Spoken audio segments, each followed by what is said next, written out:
क्या हो जो हम वक्त में पीछे जा सके? क्या हो कि वो लम्हे जो हम एक बार जी चुके हैं उन्हें दोबारा जी सके?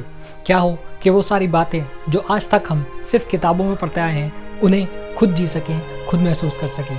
क्या हो जो हम टाइम ट्रैवल कर सकें? पर क्या साइंस इस बात की इजाज़त देती है? जी हाँ, साइंस इस बात की इजाज़त बिल्कुल देती है। पर ऐसी क्या वजह है कि साइंटिफिकली सच होने के बावजूद भी हम लोग आज तक टाइम ट्रैवल नहीं कर पाए हैं? तो आज मैं आपको बताने वाला हूँ इसी टॉपिक पर कि साइंटिफिकली सच होने के बावजूद भी ऐसी क्या वजह है जिसकी वजह से हम टाइम ट्रैवल आज तक नहीं कर पाए।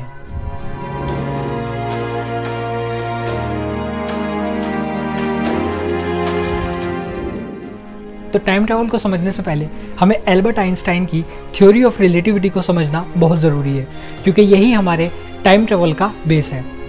असल में एल्बर्ट आइंस्टाइन की थ्योरी ऑफ रिलेटिविटी के आने से पहले तक न्यूटन के नियमों के हिसाब से ये समझा जाता था कि हमारी पृथ्वी सूरज के चारों तरफ उसकी ग्रेविटी की वजह से चक्कर लगाती है। बट एल्बर्ट आइंस्टाइन ने अपनी थ्योरी ऑफ रिलेटिविटी के ज़रिए ये प्रूव कर दिया कि हमारी पृथ्वी सूरज के चारों तरफ उसकी ग्रेविटी की वजह से नहीं, बल्कि स्पेस टाइम कर्व की वजह से चक्कर लगाती है। अब स्पेस टाइम कर्व क्या होता है, इसके लिए एक एग्जाम्पल लेते हैं। मान लीजिए कि आपको 10 किलोमीटर दूर किसी जगह पर 2 किलोमीटर पर आवर की स्पीड से जाना है, तो आपको velocity is equal to distance by time के हिसाब से वहाँ जाने में 5 घंटे लगेंगे। अब सपोज़ कि हम उस डिस्टेंस को 10 किलोमीटर से 20 किलोमीटर कर देते हैं, तो अब आपको जाने में वहाँ पर velocity is equal to distance by time के हिसाब से 10 घंटे लगेंगे। जिससे एक बात बिल्कुल साफ़ हो जाती है कि डिस्टेंस के बढ़ने के हिसाब से हमारा टाइम ज़्यादा हो जाता है, और टाइम ज़्यादा हो जाने का मतलब है कि टाइम स्लो चलता है। मान लीजिए कि कोई बड़ी चादर हवा में लटकी हुई है और उसके अंदर एक छोटी और एक बड़ी गेंद को डाला जाता है, तो बड़ी गेंद अपने साइज़ की वजह से उस चादर के अंदर ज़्यादा गहरा गड्ढा करेगी, जबकि छोटी गेंद अपने कम साइज़ की वजह से उसके अंदर कम गहरा गड्ढा करेगी, यानी कि उसे कम कर्व करेगी। तो अब अगर प्रकाश की किसी किरण को उस बड़ी गेंद के अंदर जाना हो तो उसके ज़्यादा कर्व होने की वजह से उसे उसके अंदर जाने में ज़्यादा दूरी को तय करना पड़ेगा, जबकि अगर उसे छोटी गेंद के अंदर जाना हो तो उसके अंदर कर्व कम होने की वजह से उसे कम डिस्टेंस यानी कम दूरी तय करनी पड़ेगी। तो जैसा कि हम जानते हैं कि अगर दूरी ज़्यादा होती है तो हमारा टाइम स्लो हो जाता है, तो इसका मतलब ये हुआ कि उस बड़ी गेंद के अंदर टाइम कम हो जाएगा और उस छोटी गेंद के अंदर टाइम ज़्यादा हो जाएगा। आइंस्टीन की थ्योरी ऑफ रिलेटिविटी ठीक इसी तरह स्पेस में काम करती है। आइंस्टीन का मानना है कि हमारा टाइम स्पेस में एक चादर के रूप में फैला हुआ है और इसी को स्पेस टाइम कहते हैं, और जितने भी प्लैनेट इस यूनिवर्स के अंदर मौजूद हैं वो सारे इस स्पेस टाइम के अंदर एक कर्व करते हैं, और जो भी प्लैनेट इस स्पेस टाइम के अंदर जितना ज़्यादा कर्व करता है उस प्लैनेट के अंदर टाइम उतना स्लो गुजरता है।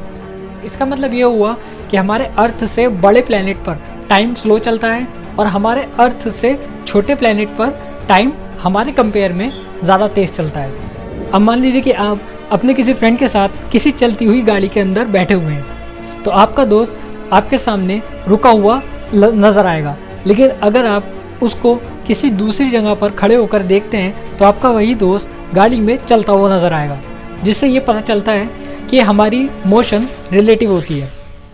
मतलब हम मोशन को किसी दूसरी मोशन से कंपेयर करके ही पता लगा सकते हैं। ठीक इसी तरह हमारा टाइम भी रिलेटिव होता है।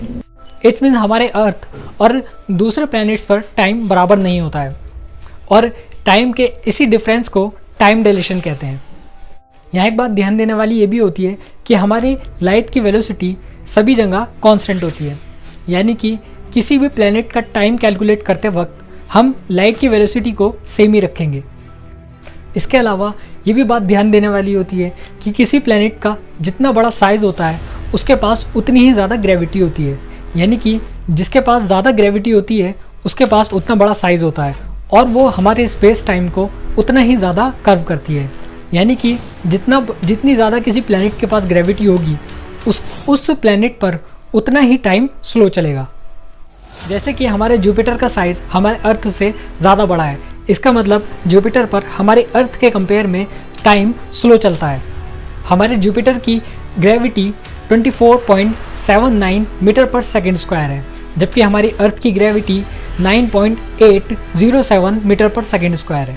वैसे इस बात को साइंटिफिकली भी प्रूव किया जा चुका है, क्योंकि जब दो क्वार्ट्ज क्लॉक को टाइम मिलाकर एक को हमारी अर्थ पर और दूसरी को स्पेस में सैटेलाइट पर रखा गया था, तो कुछ दिनों के बाद उनका टाइम मिलाने पर यह पाया गया था कि सैटेलाइट वाली क्वार्ट्ज क्लॉक एक के अंदर कुछ नैनो सेकेंड की बढ़ोतरी हो गई थी। इसका मतलब हमारी अर्थ पर उसकी ग्रेविटी की वजह से टाइम स्लो हो गया था और वहाँ पर टाइम तेज़ हो गया था।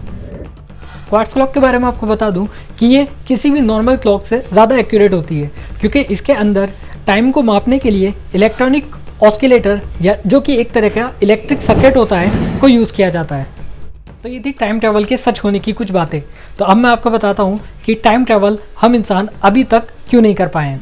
टाइम ट्रैवल को ना करने की वजह को समझने से पहले हमें ये समझना पड़ेगा कि टाइम ट्रैवल करने के लिए एक्चुअली में प्रेजेंट टाइम में हमारे पास क्या क्या ऑप्शन अवेलेबल है। वैसे तो टाइम ट्रैवल करने के लिए बहुत सारे तरीके बताए गए हैं, बट बहुत ज़्यादा मशहूर जो 3 तरीके हैं हम उसी के बारे में बात करेंगे। तो सबसे पहला तरीका है वर्म होल के थ्रू टाइम ट्रैवल करना।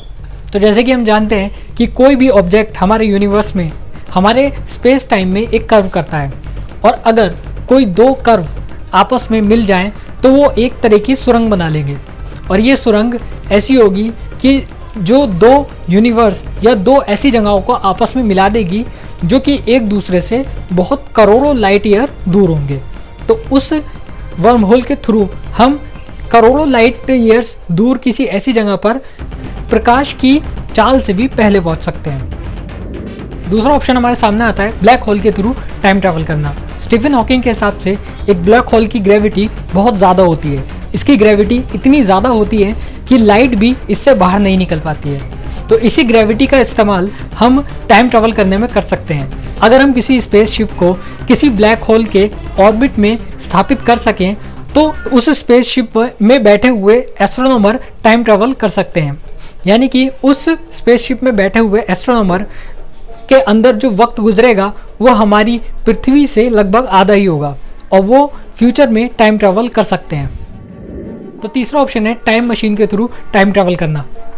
साइंटिस्टों का कहना है कि लाइट रेस लूप बनाने के लिए खुद पर वापस आती हैं। तो अगर हम किसी तरीके से इन लाइट रेस को लूप बनाने से रोक सकें तो हम फ्यूचर और पास्ट दोनों में ही टाइम ट्रैवल कर सकते हैं।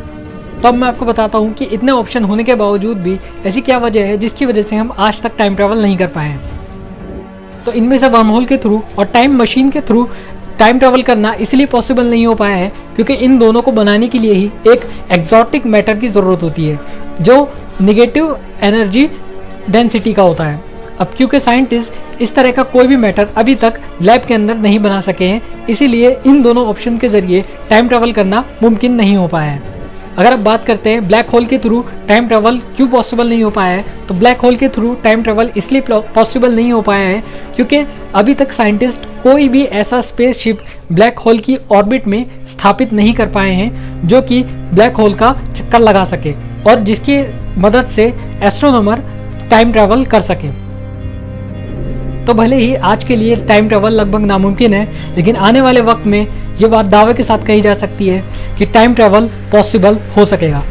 टाइम ट्रैवल से जुड़ी हुई और भी बहुत सारी बातें ऐसी हैं जो मैं इस वीडियो के अंदर एक्सप्लेन नहीं कर पाया हूँ। अगर आपको टाइम ट्रैवल से रिलेटेड और कोई भी या ज़्यादा डिटेल्स के अंदर अगर जानना है तो मैं डिस्क्रिप्शन में इसका सारे लिंक्स प्रोवाइड करा दूंगा। आप चाहें तो उसके अंदर जाकर आराम से इन चीज़ों को आराम से भी पढ़ सकते हैं।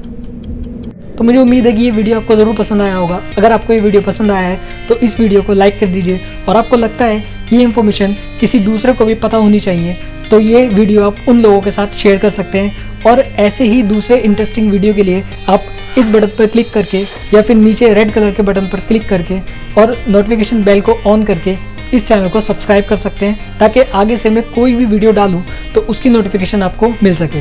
तो फिलहाल इस वीडियो में इतना ही, और मैं मिलता हूँ आपसे नेक्स्ट वीडियो में कुछ ऐसा ही इंटरेस्टिंग लेकर।